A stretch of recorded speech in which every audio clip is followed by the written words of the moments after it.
Queridos irmãos, a paz de Cristo para todos, amém? Nós já estamos sentindo saudade de vocês, tá? Foi um final de semana muito abençoador para a minha vida. Além de comer comidas que há um bom tempo a gente não come lá, né? Matar a saudade desse povo é muito bom. Então louvo a Deus pelo privilégio de estar aqui, pela confiança oriunda do pastor Andrew, de estar aqui, do conselho, de ter confiado na palavra do pastor, de estar aqui. Nós louvamos a Deus pelo privilégio de conhecer tanta gente boa, tanta gente bonita, gente simpática. Nós vamos levar a simpatia de vocês para nós. Obrigado a todos aqueles que foram lá, que me pegaram, que cuidaram de mim. Eu louvo a Deus pela simpatia de vocês, pelo cuidado de vocês. Quem quiser me seguir na rede social, eu vou te seguir também, e a gente pode estreitar laços, conversar com você, aprender com você, e eu me coloco à disposição, naquilo que eu puder, te ajudar também. O pastoreio, ele é mútuo, e às vezes a carga em cima de um só não tem como. Então o meu arroba é rev.ivanilson, você pode ir lá, me manda uma mensagem no direct, tá? E a gente vai conversar, orar juntos, estreitar laços e aprender um com o outro em nome de Jesus. Amém? Então, cada vez que eu subo aqui e vejo o pastor Andrew esquecendo, eu digo, Deus, tu és bom. Porque ele começou, né, lá no sábado à noite, dizendo assim, ele é mais velho do que eu. Então, isso é prova que a idade do pastor Andrew precisa ser ajustada, né? Então, que Deus derrame graça sobre a vida dele. Mas, de fato, irmãos, eu sou um fã do pastor Andrew, tá? Eu sou mais velho do que ele 10 anos.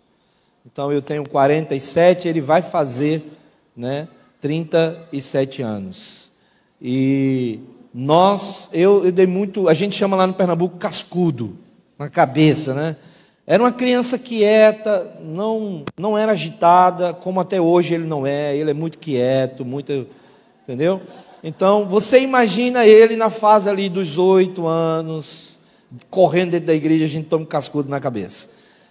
E eu me casei, fui morar fora de Pernambuco, fui para a Bahia, e quando eu retornei, né, o Andrew já era entrando ali na adolescência, eu ensinei os primeiros acordes de teclado.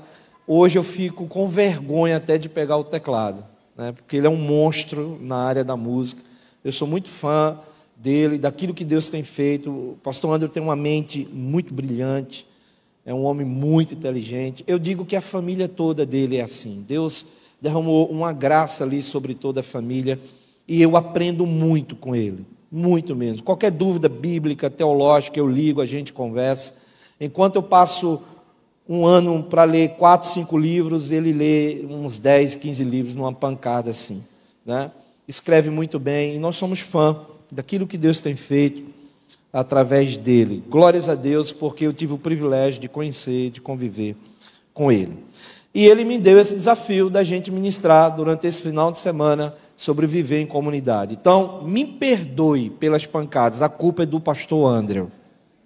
Eu vou embora, vocês resolvem com ele depois. Amém? Abre comigo em 2 Timóteo capítulo 2. O tema hoje é o impacto de uma igreja contagiante. Nós falamos no sábado à noite sobre a importância da unidade, no Salmo 133. Falamos hoje pela manhã que juntos somos melhores, no texto da primeira carta de Paulo aos Coríntios, capítulo 12. E hoje à noite, o impacto de uma igreja contagiante. A igreja 12 é uma igreja contagiante? E pastor, eu espero que até o final do sermão, esse amém, pelo menos, diga amém. Capítulo 2, a partir do verso 1 até o verso 10, 2 Timóteo diz o seguinte: Tu, pois, filho meu, fortifica-te em quê? Na graça que está em Cristo Jesus. O que de minha parte ouviste através de muitas testemunhas, isso mesmo transmite a homens fiéis e também idôneos para instruir a outros. participa dos meus sofrimentos como bom soldado de Cristo Jesus. Nenhum soldado em serviço se envolve em negócios desta vida, porque o seu objetivo é satisfazer aquele que o arregimentou. Igualmente, o atleta não é coroado se não lutar segundo as normas. O lavrador que trabalha deve ser o primeiro a participar dos frutos. Pondera o que acabo de dizer, porque o Senhor te dará compreensão em todas as coisas. Lembra-te de Jesus Cristo, ressuscitado dentre os mortos, descendentes de Davi, segundo o meu evangelho, pelo qual estou sofrendo até algemas, como malfeitor. Contudo, a palavra de Deus não está algemada. Por esta razão, leia comigo: tudo suporto por causa dos eleitos, para que também eles obtenham a salvação que está em Cristo Jesus, com eterna glória. Pai, nós colocamos diante de Ti, Senhor, o nosso coração, para que o Senhor continue a falar. E pedimos ao Deus que nada, absolutamente nada, venha roubar aquilo que o Senhor já preparou para nós. Seja assim, em nome de Jesus, para a glória de Jesus. Amém. Amém. A gente tem entendido que vários programas têm chegado às igrejas para que essa igreja cresça. Muitos movimentos já aconteceram ao longo da história, trazendo programas que possam possibilitar o crescimento dessa igreja. Grupos de comunhão é um programa que possa trazer uma linha de filosofia ministerial para o crescimento da igreja. A IPB, ela foi organizada em um sistema de sociedades, onde o pensamento é que cada faixa etária, né, dentro da igreja seja assistida, a criança com o CP, os adolescentes com a UPA, os jovens com o MP, as mulheres com a SAF, os homens com a UPH, para que pudesse ter uma assistência e atender a demanda da igreja. E outros programas. Rico Warren, no Brasil, trouxe um programa de igrejas com propósitos. Quais são os propósitos da igreja, quais são os planos da igreja, quais são as visões. E aí ele traz uma ideia de ministérios, e ele coloca na visão de uma filosofia ministerial, de ministérios dentro da igreja. E aí, algumas igrejas começam a ter problemas, aonde não abraça a linha ministerial, porque nós temos sociedades, outros rejeitam as sociedades, porque nós queremos agora ministérios, outro traz grupos de comunhão e acaba com tudo o que acontece dentro da igreja, e a gente vai entendendo várias linhas ministeriais. A pergunta é: qual é o plano de Deus para a igreja, independente dessas ações humanas, dessas estratégias humanas? O que é que Deus quer que essa igreja faça para que de fato ela possa impactar a partir do seu bairro, a partir da sua cidade, o seu estado, o seu país e o mundo como um todo? É diante disso que nós entendemos aquilo que o apóstolo Paulo, nos seus últimos escritos, escreve ao mais jovem pastor Timóteo. Nós estamos diante do último texto do apóstolo Paulo. Ele escreve a Timóteo mostrando a importância de um pastoreio para uma comunidade. E a gente percebe que a ênfase do apóstolo Paulo é para que este mais jovem pastor entendesse que a igreja ela precisa contagiar, ela precisa expandir, ela precisa marcar a comunidade. A pergunta que eu vos faço para a gente iniciar é: se tirarmos o templo da igreja 12 deste lugar, esse pessoal ao redor vai sentir falta? Ou darão graças a Deus que este povo saiu daqui? Essa igreja causa impacto nessa vizinhança? Essa igreja causa impacto nesta rua? Qual o bairro que a igreja está situada? Cirurgia. Esta igreja causa impacto no bairro Cirurgia? Aracaju conhece essa igreja? Quer visitar esta igreja?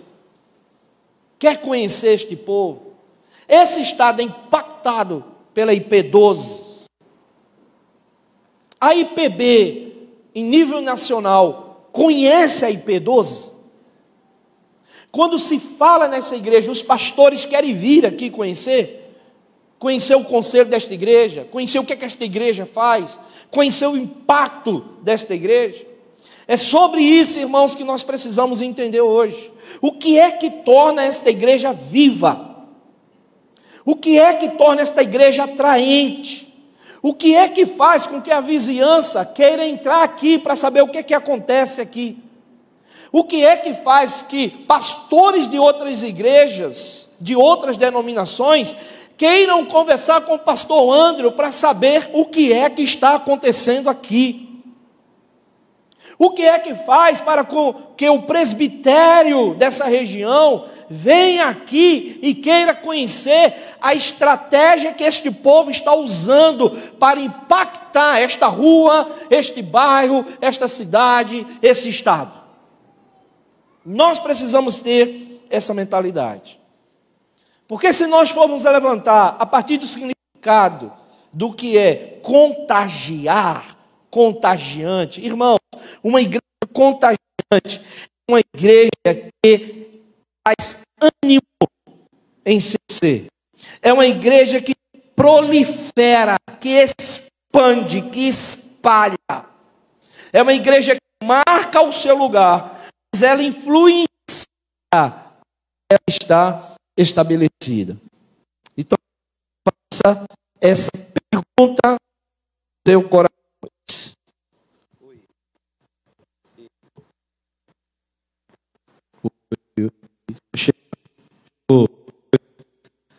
Oi. Diante disso, deixa ele ver aqui. E me diga qual o microfone que vai ficar melhor.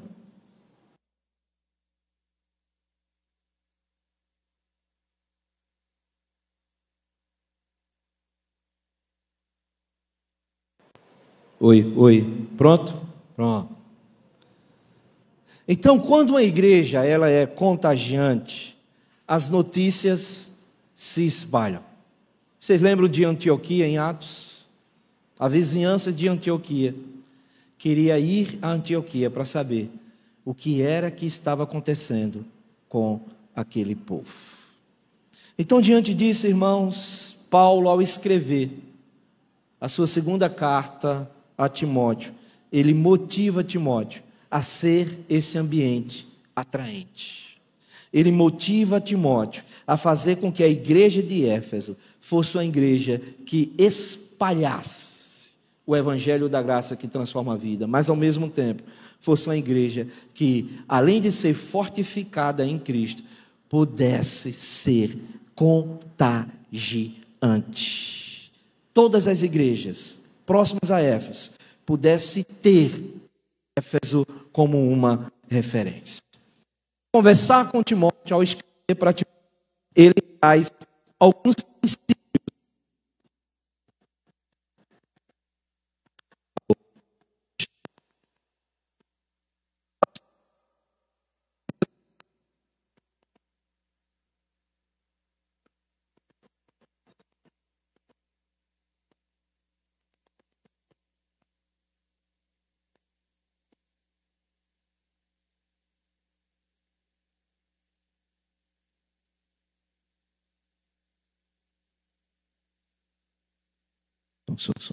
Só. Eu quero fazer uma proposta. Fica aí.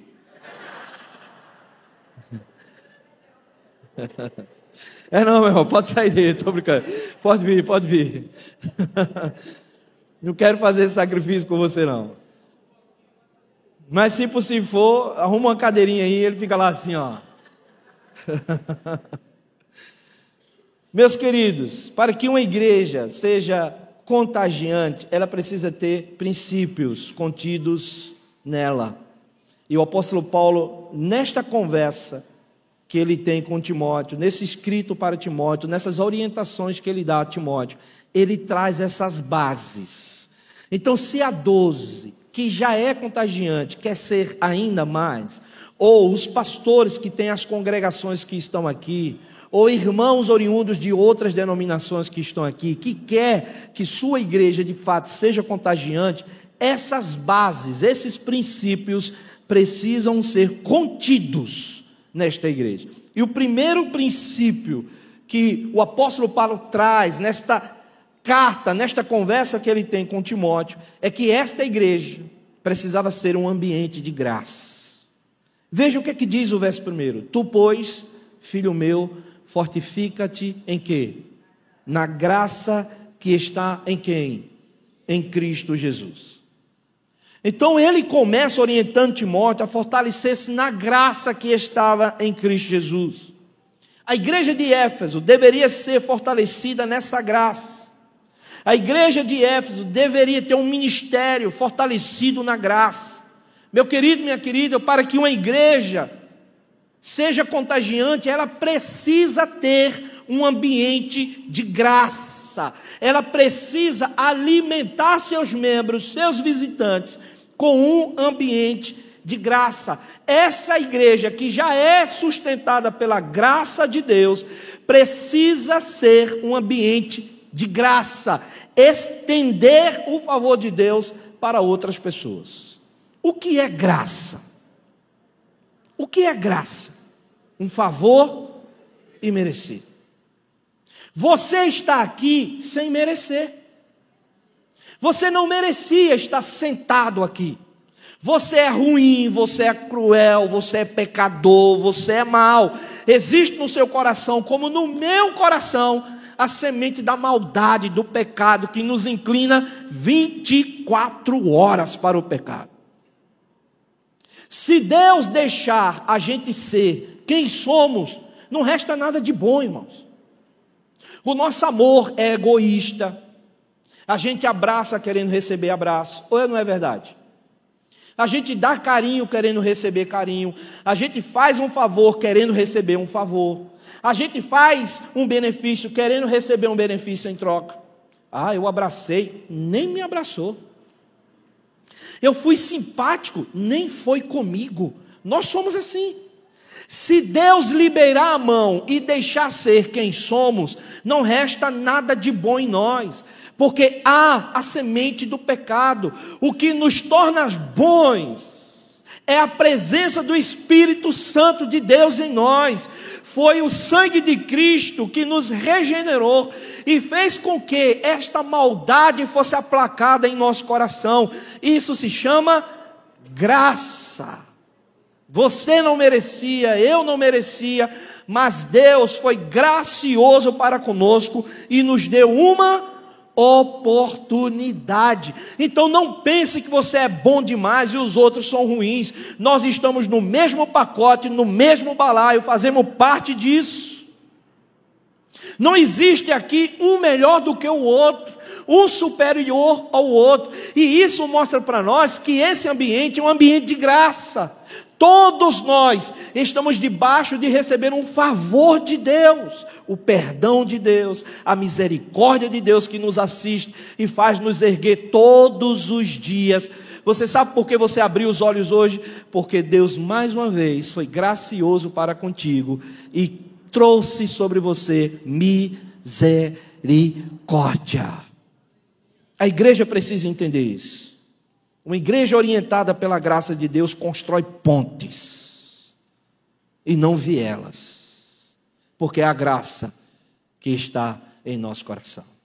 Então, se essa igreja quer ser uma igreja contagiante, ela precisa ser um ambiente de graça. Ela precisa estender um favor que ninguém merece receber. Nós não somos bons. Cristo nos faz ser bons. Nós não merecemos nada. Mas através da obra de Cristo na cruz do Calvário, nós recebemos o favor de Deus. Então a igreja precisa ser esse ambiente de graça. Porque foi esta orientação que Paulo deu a Timóteo: meu filho, fortifique-se na graça, no favor imerecido. Sabe o que era que Paulo estava dizendo a Timóteo? Timóteo, você não é bom demais. Você não é um único. Você não é aquele que tem inteligência demais. Lembre-te da graça. Você não merecia, mas ela te alcançou. Lembra-te do favor de Deus. Você era um miserável pecador, mas essa graça te alcançou, te resgatou, te regenerou e te trouxe para perto. Quando a igreja vive esse ambiente de graça, irmãos, nós entendemos que nós precisamos espalhar simpatia, amor, fé e graça. Você já imaginou entrar em um ambiente onde esse ambiente estende graça, estende simpatia, estende amor, solidariedade? É esse tipo de conselho que o apóstolo Paulo está trazendo para Timóteo. Porque a igreja que vive pela graça, ela não é legalista, onde vive querendo controlar o comportamento das pessoas. Pelo contrário, ela estende graça, favor imerecido. Então, se a IP12 quer ser uma igreja contagiante, ela precisa entender que este ambiente aqui é um ambiente de quê, irmãos? De graça. O que é graça? Favor imerecido. Então, deixa eu dar um conselho para vocês. Não escolham quem vocês querem que entre nesse ambiente. Porque no momento que vocês começarem a orar, pedindo para que Deus impacte a cidade de Aracaju, a partir de vocês, Deus vai mandar quem Ele quer para cá, independente das escolhas de vocês.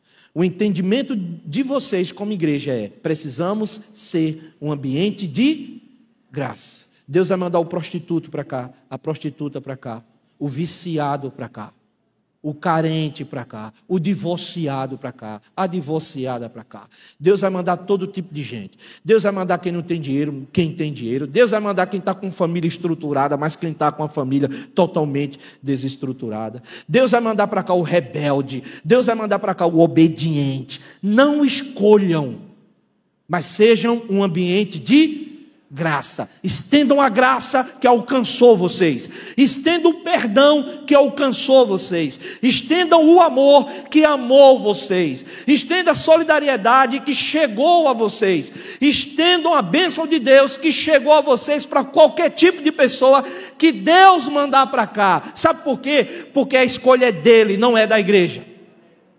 É Deus quem escolhe, é Deus quem manda, é Deus quem ama, é Deus quem regenera, é Deus quem muda a vida das pessoas. Nós não mudamos a vida de ninguém, é Deus quem muda, mas Deus manda para um ambiente, para que essa pessoa seja tratada, seja cuidada, seja amada, seja valorizada.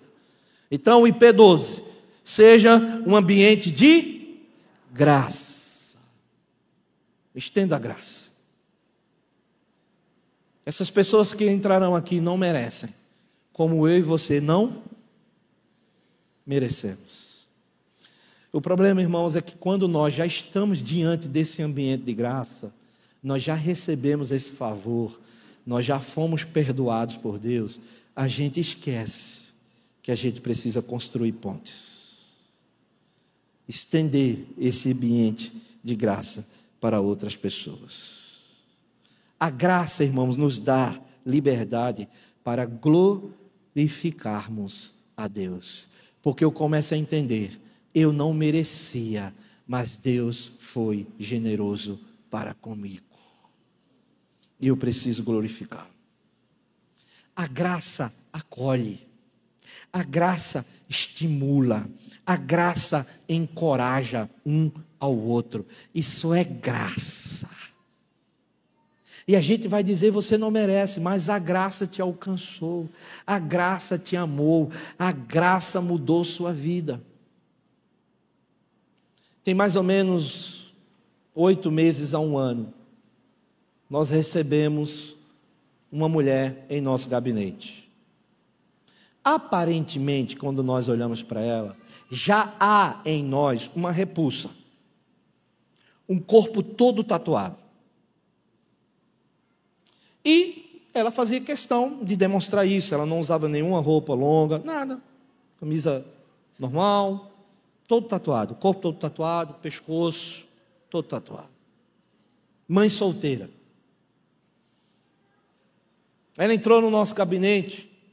A primeira pergunta que ela me fez foi o seguinte: pastor, eu estou visitando essa igreja. Ela fez conosco o curso Perspectivas. E ela conheceu nossa igreja por causa do curso Perspectivas. Nós recebemos o curso em nossa igreja e ela foi fazer esse curso. E ela nos viu ali no Perspectivas. Eu ministrei louvor, eu tive algumas atividades no curso. Inclusive o reverendo André é um dos palestrantes deste curso. E ela marcou um gabinete comigo, e a primeira coisa que ela me disse foi: olha, eu estou visitando essa igreja, o Senhor tem alguma rejeição para comigo? Eu olhei para ela e falei assim: qual a causa que eu teria para te rejeitar? Primeiro, eu não te conheço, você entrou aqui, eu estou te conhecendo agora, você está me conhecendo, eu te vi no curso, mas eu quero saber por que você me faz essa pergunta, se eu vou te rejeitar. Ela disse, ela levantou mais alta do que eu, me senti tão pequeno. Ela disse assim: porque eu sou toda tatuada, a igreja que eu entro olha para mim e me reprime. O senhor vai fazer isso também? Eu disse: eu? Jamais vou fazer isso contigo, pelo contrário, deixa eu te dar um abraço. E quando eu dei um abraço naquela mulher, ela desabou, irmãos, no choro. Ela desabou. Ela disse: eu já rodei em mais de 10 igrejas, pastor. Nunca ninguém quis me dar um abraço. É porque eu sou tatuada? A nossa conversa terminou ali, porque ela não teve mais condições de colocar para fora. Ela só chorava, chorava, chorava. E nós marcamos outra conversa com essa mulher. E na segunda conversa, ela está conosco como membro há mais de 8 meses. Eu acho que vai fazer 1 ano já. Trabalhou no Ministério Infantil, é bem ativa, hoje faz parte do Ministério de Missões da nossa igreja. E aonde ela vai, o único testemunho que ela compartilha é: eu recebi um abraço. Ninguém me olhou de fora para dentro, me olharam de dentro para fora. Isso é ambiente de graça.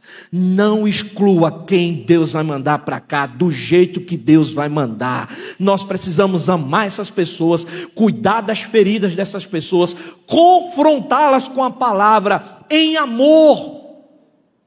Mostrar os erros desta pessoa, amando esta pessoa e não acusando esta pessoa, não apontando para esta pessoa como se nós fôssemos os bons e essas pessoas são as más. Não, somos iguais. Deus é que foi gracioso para conosco, estendeu o seu perdão, mas Deus também está sendo gracioso para com essas pessoas e está estendendo a mão dele para essas pessoas. Nós somos privilegiados. Sabe por quê? Porque Deus está confiando a nós o cuidado espiritual dessas pessoas. Você já imaginou isso? Deus está trazendo para nós e dizendo: eu confio na IP12, por isso que eu vou mandar essa família para esta igreja. Então, quando eu vejo esse pessoal sendo recebido aqui, pastor André, eu sempre digo: irmãos, é com muita alegria que eu recebo vocês, mas com muito temor. Sabe por quê? Porque Deus está confiando a nós o pastoreio desta família. Você já imaginou a responsabilidade? Deus poderia mandar para qualquer outra igreja, ou não poderia? Mas Deus está dizendo: IP12, eu confio em vocês, eu acredito em vocês. Essas famílias irão para lá, para que vocês sejam meios de graça, de acolhimento, de cuidado e de encorajamento para esta família. Então, IP12, quer ser uma igreja contagiante, sejam um ambiente de graça. Estendam graça para essas pessoas. Amem essas pessoas em nome de Jesus. Amém? Segundo princípio que nós aprendemos nesta conversa de Paulo para com Timóteo. Em segundo lugar, a igreja precisa ser um ambiente de mentoria. Olha o que é que ele diz no verso 2. O que de minha parte ouvistes, através de muitas testemunhas. O que é que ele está dizendo agora? Isso mesmo transmite a homens fiéis e também idôneos para instruir a outro. Ou seja,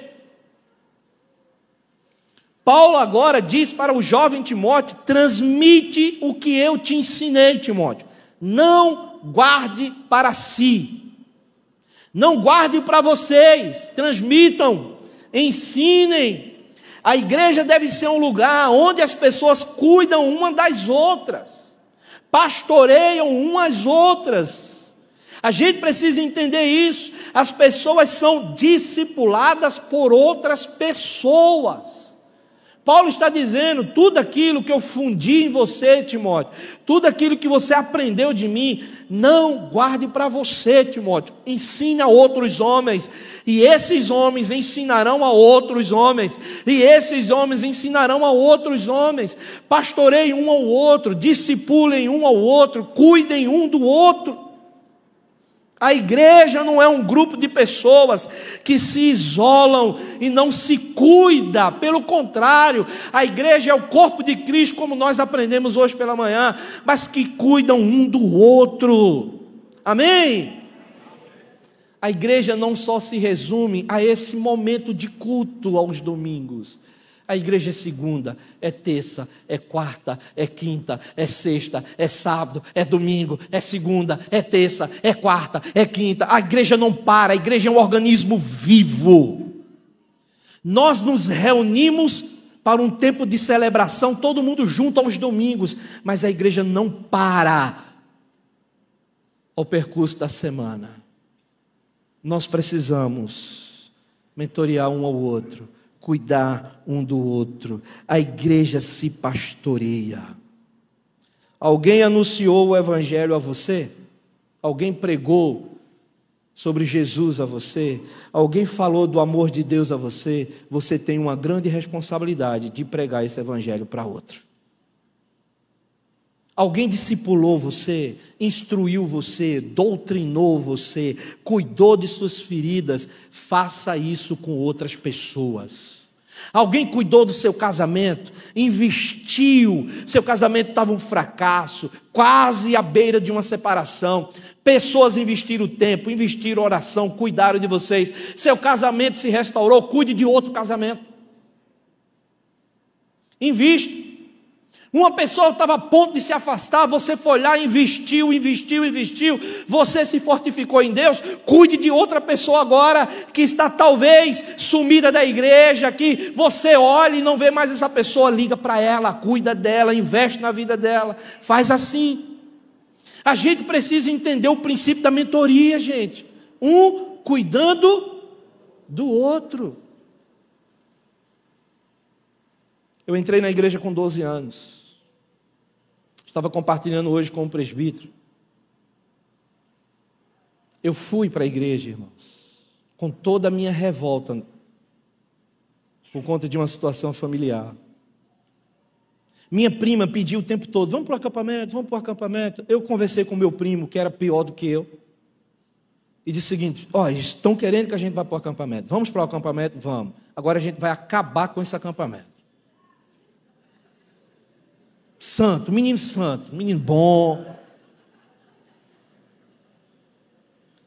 Fomos decididos a acabar com o acampamento. Primeira noite, tacamos o terror no acampamento. Você sabe que o pastor, tem um aqui que conheceu o reverendo Marcílio Gama, levanta a mão, é um diácono. Cadê o diácono? Ele que colocou a água aqui para o pastor batizar, foi ele que estava segurando. Pronto, ele ali. O meu pastor, Marcílio Gama, na época, sabe o que ele fez? A gente acampava período de carnaval nos colégios. O pastor pegou eu, o meu primo e mais 2 santos que estavam lá, colocou dentro de um quartinho. E ele colocava o colchão dele na porta do quartinho, de tão quietos que a gente era. Só que o pastor dormia e roncava forte, né? Então a gente ficava ali, aguardando. Vai roncar. E quando a gente percebia que o ronco estava forte, acabou. O pastor, a gente pulava por cima dele, ele não sabia de nada. Irmãos, nesse dia, a gente aprontou muito naquele acampamento. Eu e meu primo fomos pegos. Vamos ter uma conversa com o pastor e com a esposa do pastor. E nessa conversa, a ideia era expulsar literalmente do acampamento, era trazer a gente de volta para a nossa cidade. Eu, bom menino, me fiz de santo e acusei o meu primo. E tinha argumentos para isso. Conversei com uma menina que eu estava gostando dela e disse: ó, eu estava com você. Ela: não, eu estava com você, senão eu vou embora. Ela: não, ele estava comigo, pastor. Ele estava comigo, tal hora. E aí ela não se tocou, né? E o pastor: você estava fazendo o que essa hora com o Ivanilson? Eu disse: ih, fedeu. Esqueci desse detalhe. Mas aí a esposa do pastor foi resolver esse problema com a menina, e na conversa o meu primo foi expulso do acampamento. Quem ficou no acampamento? E eu fiquei com muita glória no meu coração. E ele: você é um traíra, como é que você faz um negócio comigo? Rapaz, eu estava com a menina. Como é que você que fez o erro quer me colocar no erro? Que absurdo é esse, rapaz? Só que eu achei que eu estava na glória, por cima, bem sabia que Deus queria que eu ficasse ali para atingir o meu coração. Naquela última noite de acampamento, o Espírito Santo me convenceu de todos os meus erros. Eu me lembro como se fosse hoje. Aquela noite, eu em prantos, chorando, de joelho, entregando a minha vida a Jesus Cristo. Desde então, sirvo a Ele com muita alegria. Voltei para a minha cidade, convenci o meu primo, ele foi para o reencontro do acampamento, e Deus também atingiu o coração do meu primo naquele dia. Tanto eu como ele somos obras da minha prima, daquilo que Deus usou a vida dela para investir na vida da gente. Então eu entendo isso. Sabe o que é que eu faço? Eu invisto na vida de adolescentes. Tem gente que diz assim: dá muita dor de cabeça, pastor. Eu digo: traz para perto de mim. Deixa eu caminhar com esse menino, deixa eu caminhar com essa menina, deixa eu compartilhar um pouco da minha vida com ele também, mostrar para ele as minhas revoltas, e eu posso ajudá-lo. É assim que é a igreja, é um pastoreando o outro, é um cuidando do outro, são trocas de experiências que a gente precisa fazer para se pastorear, gente. Nós não somos um rebanho solto, pelo contrário, nós temos um supremo pastor, mas ele usa cada um de nós para pastorear um coração do outro. Tirem o peso das costas do pastor André, do conselho desta igreja, se pastoreiem, cuidem, discipulem-se. Paulo estava dizendo a Timóteo: Timóteo, não guarde isso para você não, Timóteo. Espalha, Timóteo. Nós temos um coral lá, tá? 70 vozes. Eu sou tenor. Eu amo coral. Gosto demais. Sabe o que é que eu faço com o meu coral? Vocês precisam ir para todas as igrejas. Vocês precisam ir, vocês precisam cantar, é bonito demais. Fica só para a gente não. Vão para as praças. Todo final do ano, sabe o que é que eu estimulo o meu coral? Vão para os shoppings. Vão cantar músicas de Natal bonito, engrandecendo ao Senhor. Vão para as praças dos shoppings, vão para as avenidas, espalhem, cuidem, façam a diferença. Não é só para a gente não, é bonito para a gente, irmãos. A gente investe dinheiro, tempo, numa cantata de final do ano, a coisa mais bonita. 1 hora, canta aqui, acabou. Vai cantar no final do outro ano? Não, varrem as igrejas, vão, visitem outras igrejas. Sabe o que está acontecendo com o nosso coral? Gente de outras igrejas querendo conhecer o Jardora, Jardim de Oração é o nome do coral lá, querendo conhecer e querendo participar. E o pessoal: pastor, deixa esse pessoal ser treinado, treina esse pessoal. Abram outros corais em outras igrejas, façam isso.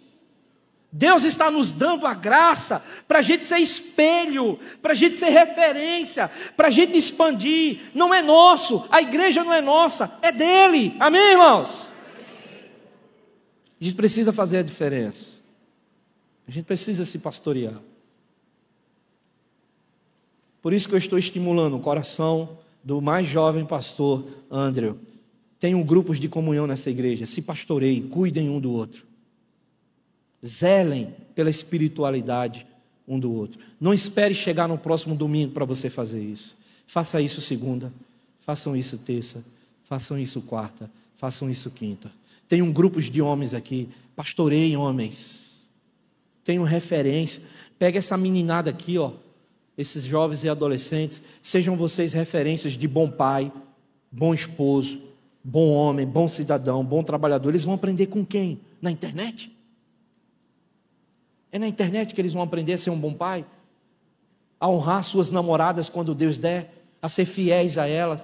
Não, é olhando para homens que são fiéis aqui, irmãos. Homens que honram suas esposas, que valorizam suas esposas. Não é lá fora não, é aqui dentro. A gente precisa ter tempo com esses jovens, e ter esse tipo de conversa com eles. A gente precisa mostrar que o nosso celular não tem segredo. Lá em casa ninguém tem segredo de celular não, irmãos. Hoje todo mundo tem que ter senha, né? Mas lá em casa todo mundo sabe senha de todo mundo. Eu digo para minha esposa, se eu morrer. Não, minha esposa, você tem que saber senha de tudo que é conta, de tudo. Ela diz assim, meu Deus, tu já pensa nisso. Minha filha, se eu morrer, o que é que vai acontecer com você? Não sabe nem a senha de um e-mail meu? Não, tem que saber de tudo, senha de celular, senha de tudo.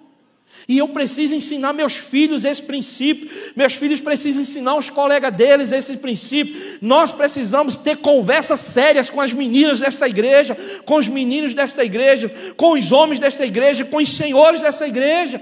Isso é pastoreio, isso é mentoria, isso é cuidado espiritual, irmãos.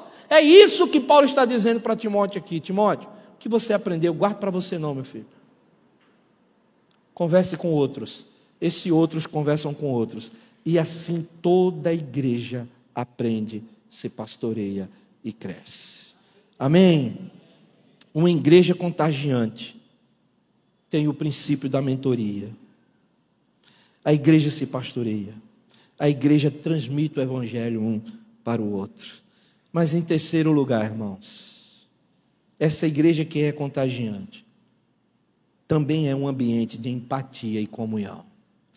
Olha o que é que ele está dizendo no verso 3 aqui.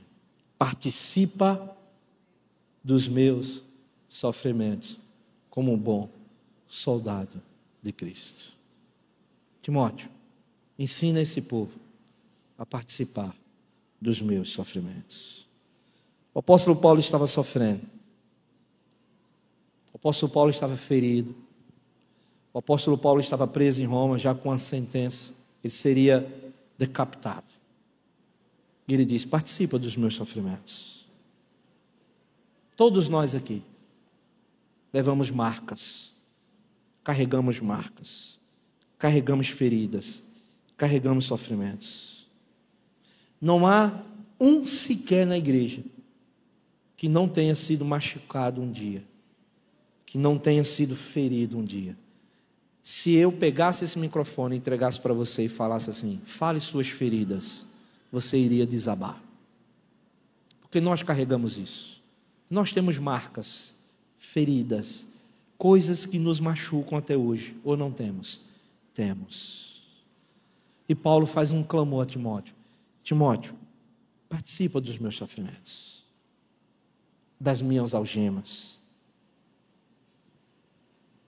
Mas o problema é que nem todos admitem sua dor, seu sofrimento, suas angústias. Nós precisamos ter empatia, nós precisamos ter comunhão, nós precisamos carregar as cargas um do outro. A igreja é o lugar aonde um deveria sentir a dor do outro. Isso é a igreja contagiante, irmãos. Nós temos muitos testemunhos na nossa igreja. Eu compartilhei alguns com vocês.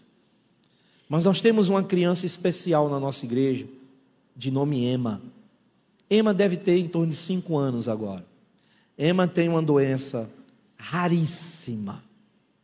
Raríssima. É 1 em 1 milhão. Para você ter ideia. E quando Emma nasceu, foi descoberto essa doença. Assim que ela nasceu, Emma tinha, datada pelos médicos, 45 dias de vida. Quando a mãe ouve a notícia de que a filhinha dela teria 45 dias de vida, ela me liga desesperada. Pastor, essa é a minha situação, o que é que eu faço? Eu falei, eu vou aí. Irmãos, aquela mulher, ela fez uma oração dentro daquela maternidade que impactou o hospital todo. Ela disse para o médico uma coisa que eu não teria coragem de dizer. Eu fiquei espantado. Ela disse: Deus não vai levar minha filha com 45 dias, médico. Ele disse: mas mãe, tentando acalmar ela. Irmãos, detalhou para ela o que iria acontecer com a Emma em 45 dias. Ela disse: Deus não permitirá isso. E eu estou falando para o Senhor, porque Ele me revelou. O que é que você, como pastor, diria para uma mãe dessa e diria para um médico? Eu estava nessa situação. Eu olhei para um médico e falei assim: doutor, tem calma, ela está desesperada. E ao mesmo tempo olhei para essa mulher e disse assim: você crê nisso que você está dizendo? Ela disse: creio, pastor. Eu disse: então vamos orar. Agarrei aquela mulher, coloquei aquela criança no colo, cheia de negocinho, e disse: vamos orar. Deus, a fé desta mulher crava no meu coração também, porque eu não estou crendo. Eu estava orando assim, mas eu quero ter essa fé. E se o Senhor conservar a vida da Emma, eu quero mostrar para Macaé e para a igreja de Macaé que o Senhor ministrou um milagre nessa família. Emma está viva até hoje. Nós fazemos apresentações, Emma entra de cadeirinha de roda. A gente participa de tudo, irmãos, da igreja. Ela não fala, ela não anda, ela é toda atrofiadazinha, mas Emma está em tudo. E eu olho o sorriso daquela mãe. Irmãos, eu não vejo tristeza naquela mãe. Olha que é um trabalho intenso cuidar de Emma, mas todas as vezes Emma não perde um culto. Emma vai a mais culto do que gente que são, porque ela disse: Emma é de Deus, Emma é um milagre vivo de Deus. Você sabe o que a igreja fez? A igreja é parceira dessa família, a igreja paga o plano de saúde dessa família, a igreja ajuda essa família, a igreja abre portas para essa família, porque a igreja entendeu que precisamos ser um ambiente de empatia, de comunhão, de trazer essa família para perto, de abraçar esse povo. Foi por causa de Emma que nós abrimos um ministério lá na igreja, chamado, sabe de quê? De acolhimento àqueles que têm necessidades especiais. É o projeto Incluir.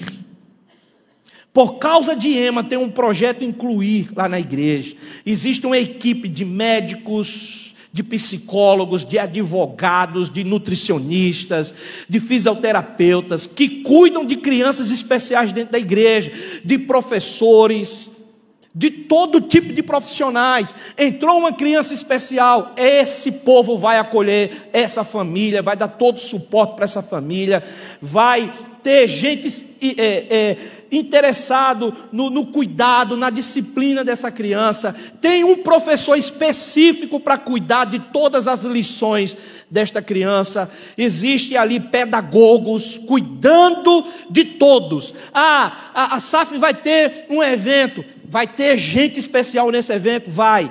Uma equipe do Ministério Incluir está ali, porque nós entendemos que essa família precisa ser abraçada no todo. Não é dar o tapinha nas costas e dizer: vem cultuar com a gente. E o filho que precisa de um acolhimento? Hoje eu vi uma ação de empatia dessa igreja. Aquela criança que passou ali gritando, como o pastor Andrew falou, entrou em crise. Essa igreja se mobilizou rapidinho. Isso é empatia, isso é comunhão, isso é ambiente de graça, isso é uma igreja contagiante. A gente precisa ter esse discernimento, irmãos. A gente precisa ter esse acolhimento. A gente precisa ter essa visão como igreja. Se a igreja quer contagiar, precisa ser um ambiente de empatia. Chora com o outro, abraça o outro, ri com o outro, entende a dor do outro. Empatia, irmãos, não é você entender a dor dele, é você colocar o óculos dele e ter a mesma perspectiva de dor daquela pessoa. Eu aprendi uma coisa com Jesus.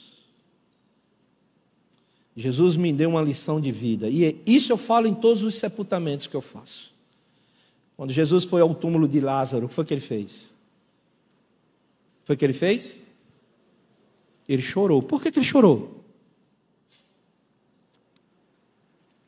Ele iria ressuscitar Lázaro. Jesus foi para lá para ressuscitar Lázaro. Ele tinha dito isso antes, ou não, a irmã de Lázaro?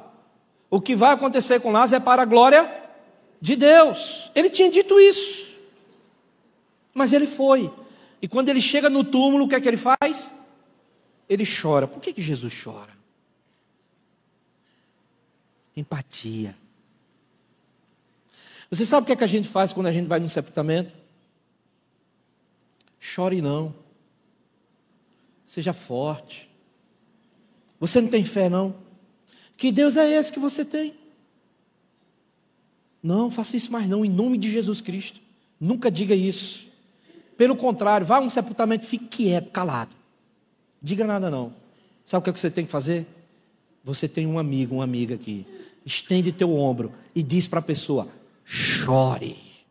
Mas chore muito, que eu estou aqui para te ajudar. O choro do luto é cura, gente. Quem não chora no luto, adoece. Está doente até hoje. Quando você for, chore. E se você hoje à noite nunca chorou, está travado, hoje é a noite de você chorar. Porque tem gente aqui que vai te abraçar, vai te acolher, vai te chamar para perto. Isso é ser igreja. É quando um adoecer, a igreja se mobilizar. É quando um entrar numa crise, a igreja se mobilizar. É quando um chegar com as suas feridas, a igreja se mobilizar. Isso é ser igreja contagiante, isso é comunhão. Isso é empatia. E Paulo está clamando, chamando Timóteo. Participa, Timóteo, dos meus sofrimentos. Chora comigo, Timóteo. Ri comigo, Timóteo. Por isso que mais na frente, no capítulo 4, o apóstolo Paulo vai dizer: vem depressa, Timóteo. Eu quero estar contigo no meu último momento de vida. A gente precisa ser esse ambiente de graça, irmãos, para a glória de Deus. Amém? Em último lugar, o último conselho que Paulo dá a Timóteo é que aquele lugar precisava ser um lugar de resistência abnegada. O verso 10, o apóstolo Paulo diz assim: por essa razão, leia comigo o verso 10, por essa razão, tudo suporto por causa dos eleitos, para que também eles obtenham a salvação que está em Cristo Jesus, com eterna glória. Queridos irmãos, a gente deu um salto, né? Fomos para o verso 10, porque dos versos 4 a 9, o apóstolo Paulo usa 3 metáforas. Ele vai usar a metáfora do soldado, do atleta e do trabalhador.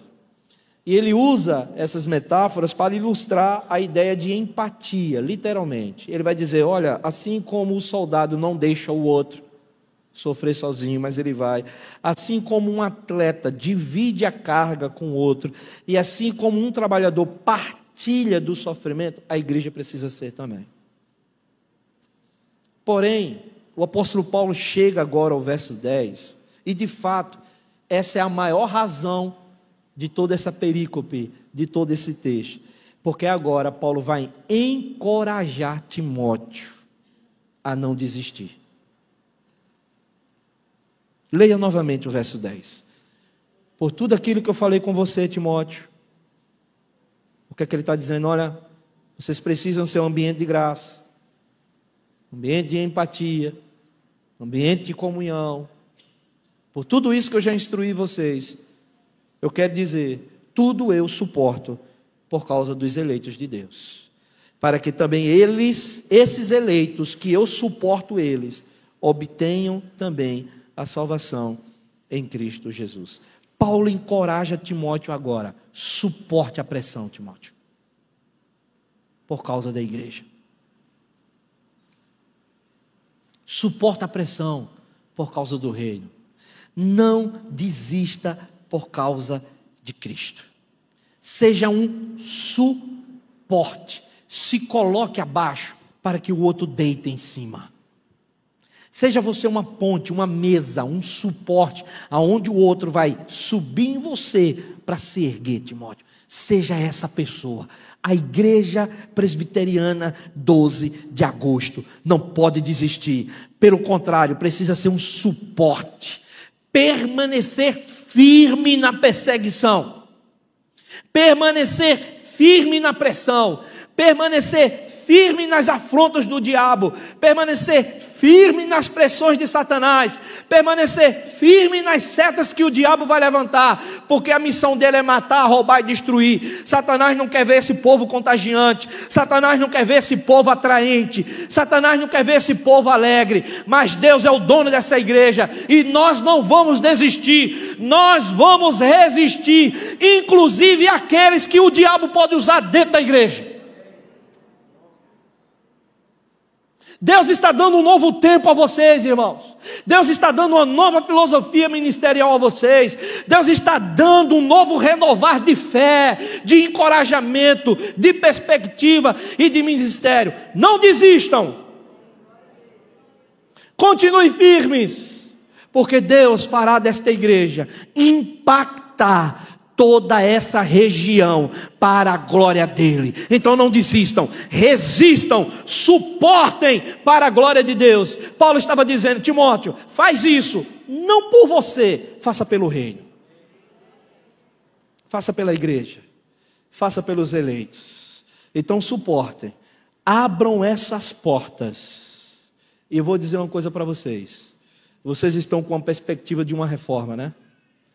Pode preparar para outra, pelo que Deus vai fazer através dessa igreja. Escreve isso nos umbrais da porta, principalmente no teu coração, porque Deus vai impactar através da 12 de agosto. Paulo disse isso para Timóteo: Timóteo, te prepara, suporta por causa dos eleitos, e você vai ver o que é que Deus vai fazer. Então, irmãos, uma igreja contagiante é uma igreja que impacta, é uma igreja que faz a diferença, é uma igreja que mexe com o mundo. Eu quero concluir que o reverendo André hoje de manhã citou, e hoje à noite também, a igreja presbiteriana de Barra de Guabiraba. Como eu falei, Barra de Guabiraba é uma cidade muito pequena, 13 mil a 15 mil habitantes em média, mas uma igreja missionária. Dessa igreja, eu sou pastor. Dessa igreja, pastor André é pastor. Dessa igreja, pastor Cacá, que a gente chama ele, né? Cacá. Pastor Paulinho. Pastor, quem mais? Vai falando aí. Abraão. 6, já estou contando 6 pastores. Dessa igreja, missionários saíram dessa igreja. Gilson como missionário, Carlinhos como missionário. Adriana, que tudo indica, vem aqui com o Kids Brasil, missionário. Tantos outros missionários, Deus impactou uma igreja deste tamanho, 100 membros, mas que expandiu para um mundo, penetrou o Brasil, abriu as portas e Deus impactou. Irmãos, eu trabalhei na região de Irecê, Bahia, reverendo Valtenor Dourado Moraes. Este homem impactou a região toda de Irecê. Irmãos, a igreja presbiteriana Betânia, em Irecê, Bahia, ela faz um evento por ano, chamado FEFAB, a Festa das Famílias da Betânia.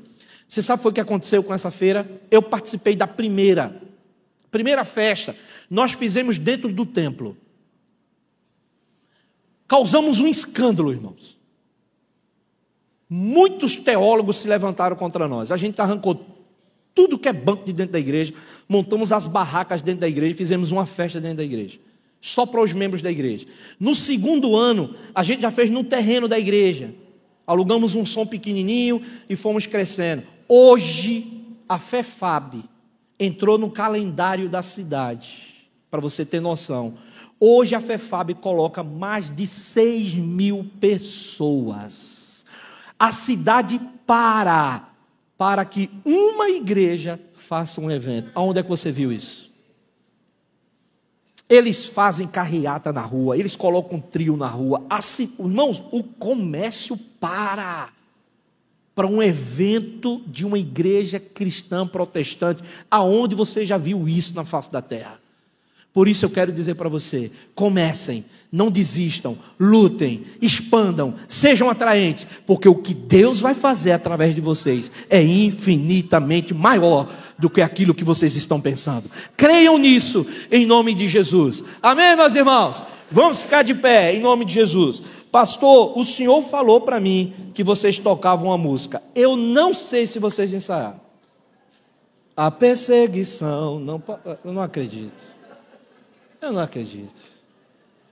O senhor falou para mim que ensaiaram essa música? Nem tu pegou? Então cobrem do pastor. Aquela música de comunhão, vinho e pão. Vamos, essa é boa. Vem para cá, por favor. Irmãos, nessa música, é uma música boa, de comunhão. Eu queria lançar um desafio para vocês. Sabe o que é? Menos de 20 pessoas você peca. Mas não é o abraço. É dizer para essa pessoa: como é bom ter você aqui. Eu me alegro em partilhar a vida com você. Deus está curando feridas aqui, restaurando vidas aqui, para que possamos expandir para a glória de Deus. Vamos cantar em festa, porque celebrar 76 anos, irmãos, é um tempo de celebração, é um tempo de festa, em nome de Jesus.